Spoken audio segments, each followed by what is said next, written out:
Hello, this is Reviews and Ramblings where things get reviewed in a rambling manner.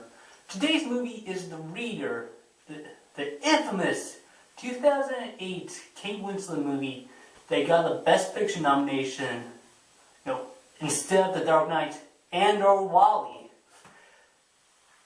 And to a lot of people, that brought back a lot of bad memories about Shakespeare in Love over Saving Private Ryan, where in both cases it was basically Harvey Weinstein throwing money at the Academy to make things go his way.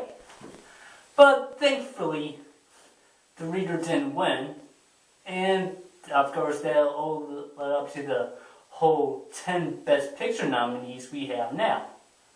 Whether we will still continue to have 10 Best Picture nominees in the future remains to be seen. I hope not, since 10 is way too many and dilutes the prestige factor of it, but I'm digressing. So there's this schoolboy named Michael who, while riding the bus after school, he takes ill. And somehow he makes his way into this girl's apartment. And the girl sees him and takes him home, where it's discovered he has scarlet fever and needs a month of bed rest. After he recovered, he goes back to the girl's apartment, just to say, hey, thanks for saving my life. And one thing leads to another, and they have some hot, torrid sex. And then he reads to her, and then some more hot, torrid sex, and more reading, and so on and so forth. One day, this girl goes out of his life, packs up and moves like that. And he's, crestfallen, he's heartbroken. But one thing leads to another, and it's the 60s, where he's a law student, and he's about to, be a spectator of a Nazi trial. And what do you notice? This girl, this woman, was a Nazi. Yeah, she's back. Also, she's illiterate. Now, what I really like about The Reader is the themes of it. They're meaty, they're juicy, and they, have the potential to be thought-provoking. It's basically, like shame and regrets. Now, basically the main crux of the movie's the Nazi trial, and one of the characters bring up a good point, like, why these? Why not the main ones, the ones who were really there for killing Jews? Instead they were there for, jobs and money. Not necessarily just because they hated Jews.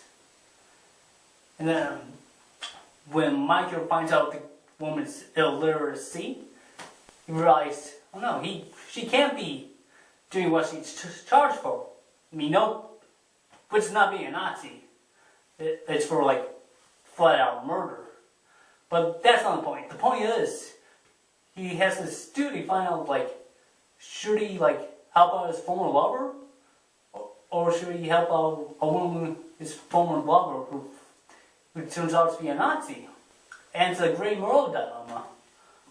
That's what's really good about this movie. Even the shame of the girl's illiteracy, that she would go through any links not to disclose, not to reveal. Sure, the movie would have been different, said, oh, I can't write at all. And Mike says, I got this piece of information. But if that would happen, yeah, the movie would have really sucked. Now, pretty much the only thing that people thought deserved to win an Oscar, Kate Winslet, I don't see it.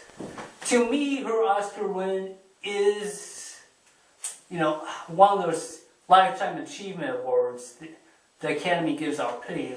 Like when Al Pacino won for Seven Woman, or when John Wayne won for True Grit, or when Paul Newman won for The Color of Money. not really, more like honoring the body of work, but without going through the motions of a Lifetime Achievement Oscar. And I mean, don't get me wrong, Kate Winslet is pretty good in this movie. But nothing about that performance is Oscar-worthy. I mean, you want to see something that she should won an Oscar for, what she turns sunshine into the spotless mind.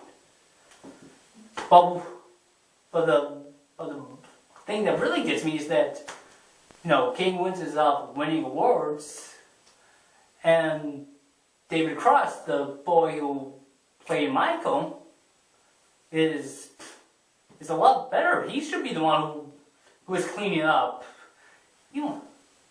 because he did play his part, like, the horny 15-year-old boy, the heartbroken 15-year-old boy, and, the 23-year-old lobster who finds out the terrible secret. I mean, that's a great performance. And the other person of note is Ralph Fiennes, who plays Michael in his adult years, and he's workmanlike, he's solid, but he doesn't have much to do. And I know he's in a good 25 or 33% of the movie, but he doesn't. Mostly him focusing on his still obsession over the girl. But there's this other guy that I really liked. He's pretty much there for one scene, and he pretty much says,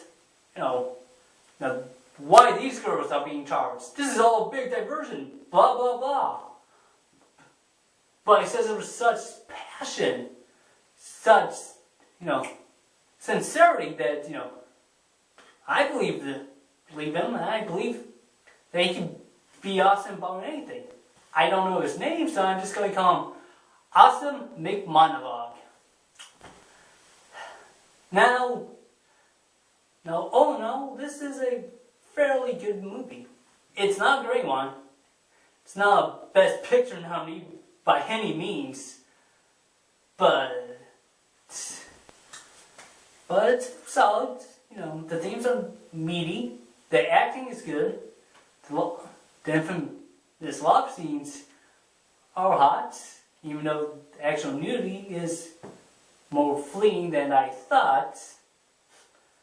But it's a fairly solid movie. It shouldn't be that deserving of the huge backlash. 7 out of 10.